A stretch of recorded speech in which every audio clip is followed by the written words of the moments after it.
राम, शंखनाद में आपका स्वागत है। आरजी कार हॉस्पिटल मामले में प्रिंसिपल संदीप घोष के बाद अब मुख्य आरोपी संजय रॉय ने पॉलीग्राफ टेस्ट में कई राज उगले हैं। कई ऐसी बातें सीबीआई को बताई हैं जो उसने पहले नहीं बताई। सीबीआई को कई ऐसी बातों के गलत होने का पता चला है जिन्हें वो पहले सही बता रहा था और धड़ल्ले से झूठ बोल रहा था। लेकिन पॉलीग्राफ टेस्ट, जिसे लाई डिटेक्टर टेस्ट भी कहते हैं, उसमें उसके झूठ पकड़े गए। और संजय रॉय ही नहीं, बल्कि जो एक्स प्रिंसिपल, जो उस वक्त प्रिंसिपल थे संदीप घोष, जिनके ऊपर भ्रष्टाचार से लेकर लापरवाही बरतने, क्रिमिनल कॉन्स्पिरेसी, कई तरह के आरोप लग रहे हैं, उनके भी जो लाई डिटेक्टर टेस्ट में कई बातें झूठी निकली, जिसमें वो हड़बड़ा गए, जिसमें उनके चेहरे पर तनाव आ गया, उनके दिल की धड़कनें बढ़ गई। ऐसे सवाल थे और जिनके जवाब संदीप घोष दिए तो सही उन्होंने ये सवाल, लेकिन उन जवाबों को वो पूरे आत्मविश्वास से नहीं बता पाए क्योंकि वो झूठ थे और मशीन ने इसे पकड़ लिया, उनके दिल की धड़कनें पकड़ ली। इस कारण संदीप घोष का दोबारा पॉलीग्राफ टेस्ट हुआ है, उनका लाई डिटेक्टर टेस्ट हुआ है और उनसे फिर कई दूसरे और सवाल पूछे गए हैं, जिससे अब नई जानकारियां सामने आ रही हैं। फर्जी टेंडर, अवैध टेंडर, भ्रष्टाचार का पैसा, स्वास्थ्य विभाग, कहां कौन कौन मिला है, अब ये सामने आ रहा है। और वहीं संजय रॉय ने भी ये बताया है कि वो आरजी कार हॉस्पिटल कैसे पहुंचा, उस पूरे दिन क्या क्या हुआ, वो कहां गया था, कैसे क्या क्या हुआ, और उसके बाद वो कहां छुपा, कहां सोया, ये सब बताया है लाई डिटेक्टर टेस्ट में। और सीबीआई ने इसकी जानकारी दी है कि संजय रॉय ने उस दिन क्या क्या किया। आपको ये बताते हैं, दोनों लाई डिटेक्टर टेस्ट के बारे में आपको जानकारी देंगे। पहले संजय रॉय का उस दिन की उसकी जानकारी समझिए।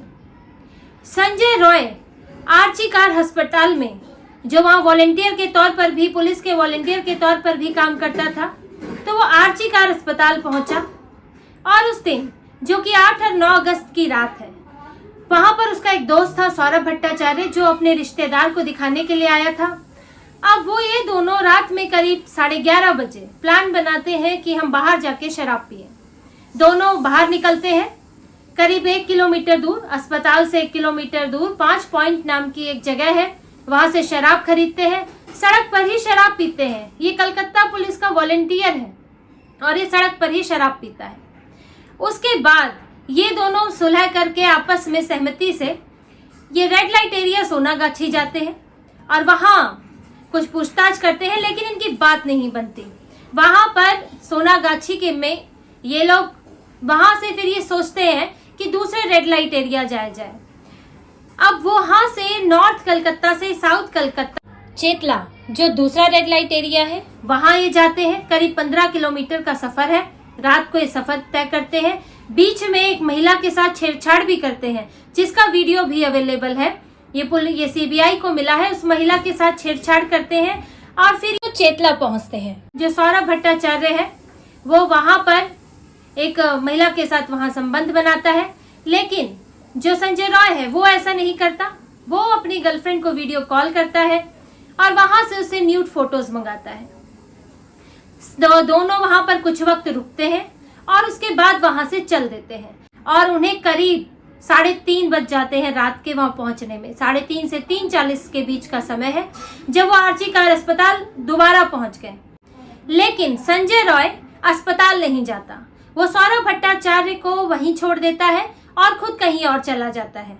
अब सौरभ भट्टाचार्य अस्पताल जाता है, अपने भाई से पैसे मांगता है, भाई पैसे नहीं देता, तो वो एक दोस्त के जरिए रैपिडो बुक करता है और घर चला जाता है। अब सौरभ भट्टाचार्य यहाँ से घर जा चुका है।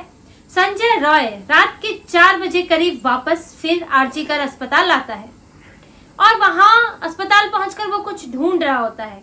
अब क्या ढूंढ रहा होता है, इसकी जानकारी सीबीआई ने नहीं दी है, लेकिन वो अस्पताल की 4थी मंजिल में जाता है, जहाँ के ट्रॉमा सेंटर के ऑपरेशन थिएटर में पहुंचता है और वहां कुछ ढूंढता है। फिर वहां से बाहर निकलता है, फिर 3री मंजिल पर आता है और 3री मंजिल पर ही सेमिनार हॉल है, जहां पर मृतका, जो ट्रेनी डॉक्टर, वो रात को काम के बाद वहां सो रही होती है। ये तो वहां की स्थिति है कि डॉक्टर अपने कमरे में नहीं सो पाते, उनके लिए कोई ऐसी सुरक्षित जगह नहीं है जहां वो सो सके। ट्रेनी डॉक्टर वो भी महिला, वो सो रही है अकेली एक सेमिनार हॉल में। रात के 4 बजे हुए हैं और वहां संजय राव पहुंचता है और वहां पर जब वो अकेली उसे सोई हुई मिलती है ट्रेनी डॉक्टर, तो उसका गला दबाता है, मुंह दबाता है। जब वो बेहोश हो जाती है तो उसके बाद वहां रेप करता है और उनकी ये क्रूर तरीके से हत्या कर देता है। संजय रॉय एक सीसीटीवी फुटेज में भी सेमिनार हॉल में जाता हुआ दिख रहा है और उसके गले में एक ब्लूटूथ डिवाइस है, और जब वो वहां से आ रहा है, वापस आता है, तो उसके पास ब्लूटूथ डिवाइस नहीं है और वो ब्लूटूथ डिवाइस क्राइम सीन से मिलती है और संजय रॉय की वो पाई गई है। तो इससे उसकी संलिप्तता तो दिखती है। हालांकि संजय रॉय ने अब अपना बयान बदल दिया है।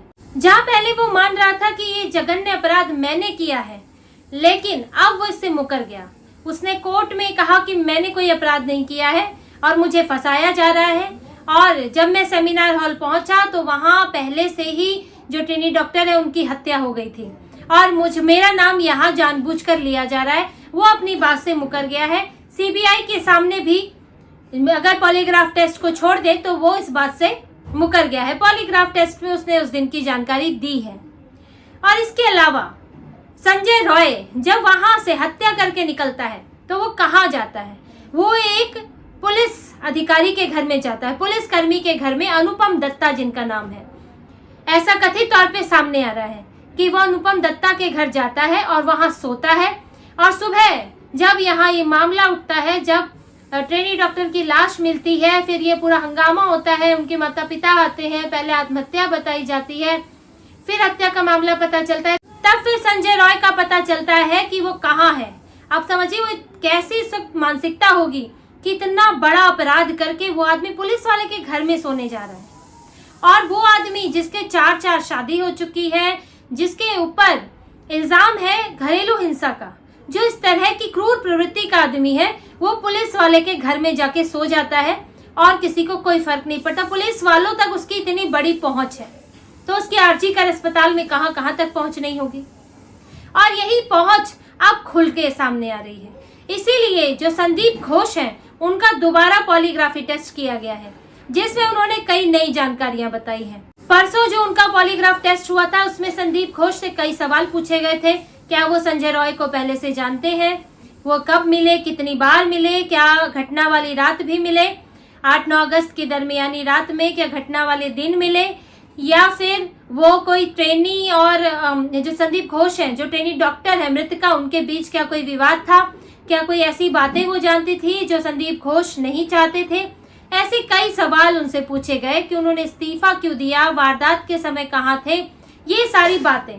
और जब उनसे इस तरह के सवाल पूछे और उनके पुराने भ्रष्टाचार से जुड़े मामलों पर भी सवाल पूछे, तो कई ऐसी जानकारी सीबीआई को मिली, जिसके बाद छापेमारी हुई है और संदीप घोष पर आपराधिक धाराओं में केस दर्ज हुआ है, और यहाँ तक कि गैर जमानती धाराएं उन पर लगी हैं, जिसमें आपराधिक साजिश की धारा है, भ्रष्टाचार की धारा है, इसके अलावा धोखाधड़ी की धारा है। ये सब धाराएं लगाई गई हैं और उन पर आरोप है संदीप घोष पर। इस मामले के अलावा इस मामले में जो ट्रेनी डॉक्टर की रेप और हत्या हुई है, उसमें तो इन्होंने जो लापरवाही बरती या उसमें और कौन से राज छुपे हैं, इसके अलावा भ्रष्टाचार के इनके ऊपर कई बड़े आरोप हैं। 3 बार इन्हें बचाया जा चुका है, ट्रांसफर करके वापस आरजी कर अस्पताल ले आते हैं, और इनके ऊपर ये भी आरोप है कि टेंडर वहां अस्पताल में इन्होंने गलत तरीके से, अवैध तरीके से दिए। जो फूड स्टॉल के टेंडर हैं, जो कैंटीन कैफेटेरिया के टेंडर हैं, इसके अलावा शौचालय के टेंडर हैं, ये जिनको दिए गए वो अवैध तरीके से दिए गए। उसके लिए ना हेल्थ डिपार्टमेंट से परमिशन ली गई, ना ही कॉलेज काउंसिल से परमिशन ली गई। जो इनके खिलाफ शिकायत करता है वहाँ के डिप्टी सुपरिटेंडेंट, उन्होंने ये शिकायत की है, कलकत्ता हाईकोर्ट में मामला गया जिसमें ये सारी बातें बताई हैं। और सीबीआई ने भी ये पाया है कि 3 कारोबारी ऐसे हैं जिन्हें अवैध तरीके से टेंडर दिए गए, यानी कि उसमें कानून का नियमों का सही पालन नहीं किया गया, कुछ गड़बड़ियां हैं। और ये सब बातें अब इस पॉलीग्राफी टेस्ट के बाद सामने आई। और इसमें एक और नाम सामने आया, सिर्फ प्रिंसिपल ही नहीं, वाइस प्रिंसिपल संजय वशिष्ठ, उनका नाम भी सामने आया है। संजय वशिष्ठ के घर पर छापेमारी हुई है, संदीप घोष के घर पर छापेमारी हुई है, सीबीआई ने रेड डाली है। इसके अलावा कई और करीब 13 और ठिकाने हैं जहां पर छापेमारी की गई है, और वहां से दस्तावेज या दूसरी चीजें बरामद करने की कोशिश हो रही है।